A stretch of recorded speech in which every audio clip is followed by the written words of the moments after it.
ଦେଖନ୍ତୁ ଯୋଉ ଭୂମି ପୂଜା ଅକ୍ଷୟ ତୃତୀୟାର ଚାଷୀ କୂଳର ଚାଷୀମାନେ ଯୋଉଟା ଆଜିଠାରୁ ତାଙ୍କୁ ସେମାନେ ଆଜିଠାରୁ ଏଇ ମାଟିରେ ନିଜକୁ ନିୟୋଜିତ କରି ଅକ୍ଲାନ୍ତ ପରିଶ୍ରମ କରି ଫସଲକୁ ଫଳେଇବେ ଫସଲ ଫଳେଇବେ ଏବଂ ତାଙ୍କୁ ଆଜିକାର ଦିନରେ ଆମେ ସ୍ୱାଗତ କରୁଛୁ ଏ ଚାଷୀ କୂଳକୁ ସେ ଯେମିତି ଆଗାମୀ ଦିନରେ ଏଇଭଳି ଭାବରେ ଯୋଉଭଳି ଭାବରେ ଆମର ପିପିଲି ଡେଲାଙ୍ଗ ନିର୍ବାଚନ ମଣ୍ଡଳୀରେ ଗତ ବର୍ଷଠୁ ଆରମ୍ଭ କରି ଦିବଙ୍ଗତ ନେତା ପ୍ରଦୀପ ମାର୍ଟି ଥିବା ସମୟଠୁ ଆରମ୍ଭ କରି ବଡ଼ ଭାଇ କହୁଥିଲେ ଯେ ଲକ୍ଷ୍ମୀନାରାୟଣପୁରରେ ପ୍ରତିବର୍ଷ ହୁଏ ଯାହା ହଉ ସେ ଆମ ପାଖରେ ଆଜି ନାହାନ୍ତି କିନ୍ତୁ ତାଙ୍କର ଆଶୀର୍ବାଦରେ ଆଜି ଏ ମୁଖ୍ୟ ଅନୁକୂଳ ଅକ୍ଷୟ ତୃତୀୟାରେ କରାଯାଉଛି। ଏହା ହେଉଛି ପ୍ରଭୁ ଜଗନ୍ନାଥଙ୍କର ଆଶୀର୍ବାଦ ଏ ଚାଷୀ କୂଳ ପାଇଁ ଆଶୀର୍ବାଦ ଥାଉ ଏତିକି ମୋର ହେଉଛି ନିବେଦନ ସେମାନଙ୍କୁ। ନିଶ୍ଚିନ୍ତ ଭାବେ ହିନ୍ଦୁ ପରମ୍ପରା ନୀତି ଅନୁଯାୟୀ ଆଜି ମୁଖ୍ୟ ଅନୁକୂଳ ହୁଏ। ଚାଷୀ ତାର ଚାଷ କାର୍ଯ୍ୟ ଆଜିଠୁ ଆରମ୍ଭ କରେ ମାଟି ସାଙ୍ଗରେ ମାଟି ମିଶି ବିଶେଷ ଭାବରେ ଆମେ ଏ ଯେଉଁ କାର୍ଯ୍ୟକ୍ରମଟି ଏଠି କରାଯାଇଛି ରୁଦ୍ରବାତୀଙ୍କ ନିର୍ଦ୍ଦେଶରେ କରାଯାଇଛି। ଆଗାମୀ ଦିନରେ ଆମେ ବହୁତ ବଡ଼ ଧରଣର ହେଉଥିଲା।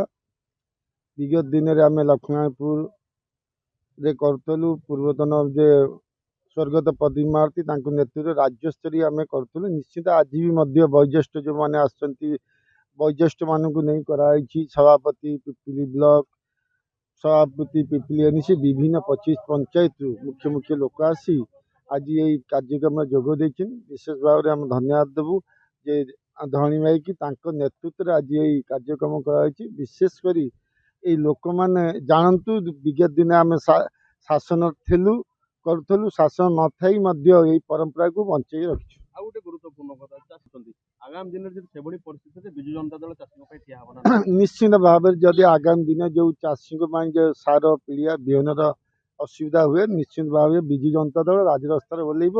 ତାଙ୍କ ପାଇଁ ଯେତିକି ସମୟ ପଡ଼େ ଆଇନକୁ ମଧ୍ୟ ହାତ ନେବାକୁ ପଛେଇବନି। ଓଡ଼ିଆର ପରମ୍ପରା ପବିତ୍ର ଅକ୍ଷୟ ତୃତୀୟା ଆଜି ଏହି ଅକ୍ଷୟ ତୃତୀୟାରେ ଚାଷୀ ତାର ଉତ୍ପାଦନ ପାଇଁ ତାର ଶସ୍ୟ ପାଇଁକା ଆଜି ଧାନ ଅନୁକୂଳ କରିଥାଏ ଅକ୍ଷିମୁଠି ଅନୁକୂଳ କରିଥାଏ। ପିଲାଦିନେ ଆମେ ଦେଖିଛୁ ଆମେ ଶୁଣିଛୁ ବହୁ ଜିନିଷ ଯେ ଚାଷ ଅଛି ଯାହାର କି ଆନନ୍ଦ ତାହାର ଚାଷୀ ଭାଇ ଯୋଗାଉଛି ଦୁନିଆକୁ ଆହାର। ଆଜିର ଦିନ ଏକ ପବିତ୍ର ଦିନ କିନ୍ତୁ ବିଗତ ବର୍ଷମାନଙ୍କରେ ଆମେ ଜିଲ୍ଲାସ୍ତରୀୟ ଅକ୍ଷିମୁଠି ଅନୁକୂଳ ବା ରାଜ୍ୟସ୍ତରୀୟ ଅକ୍ଷିମୁଠି ଅନୁକୂଳକୁ ଆମେ ପିପିଲି ନିର୍ବାଚନ ମଣ୍ଡଳୀରେ ପିପିଲି ଡେଲାଙ୍ଗ ନିର୍ବାଚନ ମଣ୍ଡଳୀ ପାଳନ କରୁଥିଲୁ। କିନ୍ତୁ ଦୁଃଖ ଓ ପରିତାପର ବିଷୟ ବିଗତ 2 ବର୍ଷ ହେଲା ଆଉ ପିପିଲି ଡେଲାଙ୍ଗରେ ଏସବୁ ଜିନିଷ ଦେଖିବାକୁ ମିଳୁନି। ଏହା କ୍ରମଶଃ ଜିଲ୍ଲା ପୁରୀକି ସ୍ଥାନାନ୍ତର ହୋଇଯାଇଛି। ଠିକ୍ ସେହିପରି ଆମର ମଣ୍ଡି ବି ଜିଲ୍ଲାସ୍ତରୀୟ ମଣ୍ଡି 23ପୁରରେ ଉଦ୍ଘାଟନ ହେଉଥିଲା କିନ୍ତୁ ସେ ବି ପର୍ଯ୍ୟାୟକ୍ରମେ ନିମାପଡ଼ା ପଳେଇଲା। ତେଣୁ ଇଏ ଦୁର୍ବଳ ନେତୃତ୍ୱ କିମ୍ବା ଆଉ କ'ଣ ରାଜନୀତି ଏଇ କଥା ମୁଁ ଭାବୁଛି। ତେଣୁ ମୁଁ ଏହାକୁ ଘୋର ନିନ୍ଦା ବି କରୁଛି ପିପିଲି ଡେଲାଙ୍ଗ ଚାଷୀମାନଙ୍କ ତରଫରୁ ଯେ ଆମର ହକ୍ ଯେଉଁଟାକି ସ୍ୱର୍ଗତ ପ୍ରଦୀପ ମହାରଥୀ ଆମକୁ ଦେଇଥିଲେ ଆଉ ବର୍ତ୍ତମାନ ଏ ବିଜେପି ସରକାର ଆସିବା ପରେ ତାକୁ ଆମ ପାଖରୁ ନେଇ ନିମାପଡ଼ା ଆଉ ପୁରୀରେ ପାଳନ କରୁଛନ୍ତି।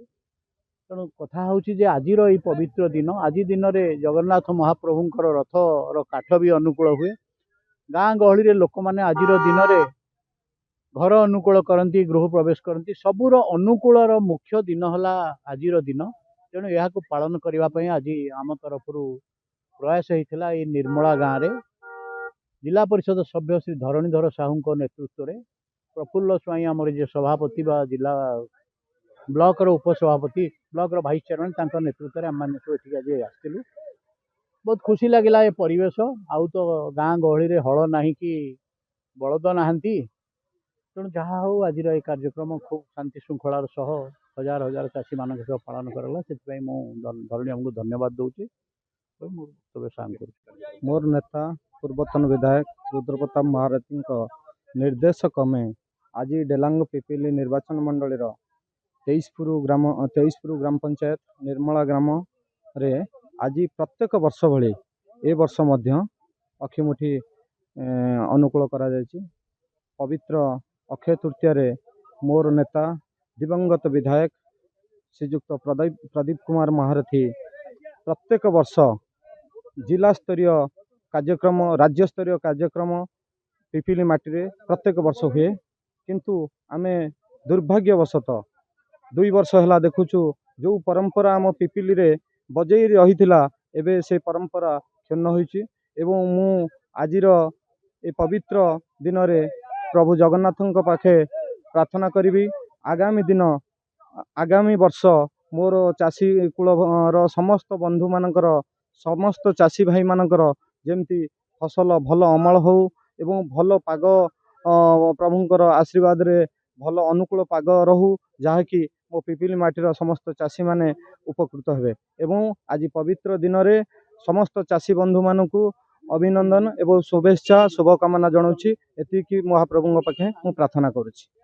ଏ ପବିତ୍ର ଦିବସରେ ବିଗତ ଦିନରେ ଯେତେବେଳେ ମନ୍ତ୍ରୀ ଥିଲେ ଆମର ପୂର୍ବତନ ନେତା ପ୍ରଦୀପ ମହାରଥୀ, ସେ ଆଜି ନାହାନ୍ତି ଆମ ସାଥିରେ, ଭଗବାନଙ୍କ ପାଖକୁ ଚାଲି ଯାଇଛନ୍ତି।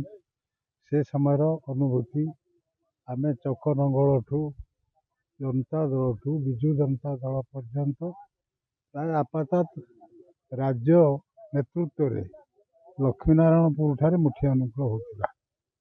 ପରବର୍ତ୍ତୀ ସମୟରେ ଆଜିର ପୂର୍ବତନ ବିଧାୟକ ରୁଦ୍ରପ୍ରତାପ ମହାରଥୀଙ୍କ ନିର୍ଦ୍ଦେଶ କ୍ରମେ ବିହାଫ ଅଫ ରୁଦ୍ରପ୍ରତାପ ମହାରଥୀ ଧରଣୀ ସାହୁଙ୍କ ନେତୃତ୍ୱରେ ଏଠି ଡାକିଥିଲେ ତ 5,000 ଲୋକ ହୋଇଥାନ୍ତେ। ତେଣୁ ସବୁ ମେନ୍ 25 ପଞ୍ଚାୟତରୁ ତଥା NSରୁ ଚେୟାରମ୍ୟାନ୍ ସଭାପତି ବିଜୁ ଜନତା ଦଳର ଆସି ଆଜି ଏ କାର୍ଯ୍ୟକ୍ରମରେ ସାମିଲ ହୋଇଛନ୍ତି। ଏ କାର୍ଯ୍ୟକ୍ରମଟି ଆଜି ଯାହା ଅନୁକୂଳ କରାହେବ ବିଶ୍ୱ ବ୍ରହ୍ମାଣ୍ଡ କର୍ତ୍ତା ଶ୍ରୀ ଶ୍ରୀ ଜଗନ୍ନାଥଙ୍କ ଦୟାରୁ ଜଗନ୍ନାଥଙ୍କର ଆଜି କାର୍ଯ୍ୟକ୍ରମ ରହିଛି। ଆଜି ରାସ ବି ଆରମ୍ଭ ହେବ, ବିଭିନ୍ନ କାର୍ଯ୍ୟକ୍ରମ ରହିଛି। ଜଗନ୍ନାଥଙ୍କ ନିର୍ଦ୍ଦେଶରେ ରୁଦ୍ରପ୍ରତାପ ମହାରଥୀଙ୍କ ଆଦେଶରେ ଧରଣୀ ବାବୁ ଯେଉଁ କାର୍ଯ୍ୟକ୍ରମଟି କରିଛନ୍ତି ତାହା ସ୍ୱାଗତ ଯୋଗ୍ୟ କାର୍ଯ୍ୟକ୍ରମ। କାରଣ ଆଜିକି ଯେତେଥର ମୁଖ୍ୟ ଅନୁକୂଳ କାର୍ଯ୍ୟକ୍ରମ ରହିଛି ସେ ସମୟରେ ଲକ୍ଷ୍ମୀନାରାୟଣପୁରରେ ହେଉଥିଲା। ଏବେ ବିଗତ ବର୍ଷ ଏଇ 24 ନମ୍ବର ଜୋନ୍ରେ ହେଇଥିଲା, ଆଜି ବି 24 ନମ୍ବର ଜୋନ୍ରେ ହେଇଛି, ଶାନ୍ତି ଶୃଙ୍ଖଳା ଭାବେ ହେଇଛି। ତାହା ରୁଦ୍ରପ୍ରତାପ ମହାରଥୀଙ୍କ ନିର୍ଦ୍ଦେଶ କ୍ରମେ ସେ ବାହାରକୁ ଯାଇଥିଲେ ମଧ୍ୟ ଧରଣୀ ବାବୁଙ୍କ ନେତୃତ୍ୱରେ ଆଜି ଯେଉଁ NSC 25 ପଞ୍ଚାୟତର ମୁରବୀମାନେ ସାମ୍ବାଦିକ ବାବୁମାନେ ଏଠି ଉପସ୍ଥିତ ରହି କାର୍ଯ୍ୟକ୍ରମକୁ ଆଗେଇ ନେଇଛନ୍ତି। ସମସ୍ତଙ୍କୁ ଆଜିର ଦିନରେ ଧନ୍ୟବାଦ। ଆଜି ଅକ୍ଷୟ ତୃତୀୟା, କୃଷକ ଦିବସ। ଆଜି ଅକ୍ଷୟ ତୃତୀୟାରେ ସମସ୍ତ ଚାଷୀ ଭାଇ ଏବଂ କୃଷକ ବନ୍ଧୁମାନଙ୍କୁ ହାର୍ଦ୍ଦିକ ଅଭିନନ୍ଦନ, ଶୁଭେଚ୍ଛା ଏବଂ ଆଜିର ଦିନ ପାଇଁ ସମସ୍ତଙ୍କୁ ପ୍ରଣାମ କରୁଛି। ଆଜିର ଦିନଟି କୃଷକ ଭାଇମାନଙ୍କ ପାଇଁ ଦିନଟିଏ। ଆଜିଠାରୁ କୃଷକ ଚାଷୀ ତାର ବିହନ ବିପନ୍ନ କରି ଧାନ ଚାଷ କାର୍ଯ୍ୟ ଆରମ୍ଭ କରିଥାଏ। ଆଜିର ଦିନ ହେଉଛି ଐତିହାସିକ ପୌରାଣିକ ହିସାବରେ ଆଜିର ଦିନ ହେଉଛି ଗୋଟେ ସ୍ମରଣୀୟ ଦିନ। ଆମର ପ୍ରିୟ ମୁଖ୍ୟମନ୍ତ୍ରୀ ପୂର୍ବତନ ନବୀନ ପଟ୍ଟନାୟକ ଆଜି ଅକ୍ଷୟ ତୃତୀୟା ଦିବସକୁ କୃଷକ ଦିବସ ରୂପରେ ପାଳନ କରିବା ପାଇଁ ଆଗରୁ ନିଷ୍ପତ୍ତି ନେଇଥିଲେ ଏବଂ ସେହି ଦିନଠାରୁ ଆଜି କୃଷକ ଦିବସ ଭାବରେ କାର୍ଯ୍ୟକାରୀ ହେଉଛି।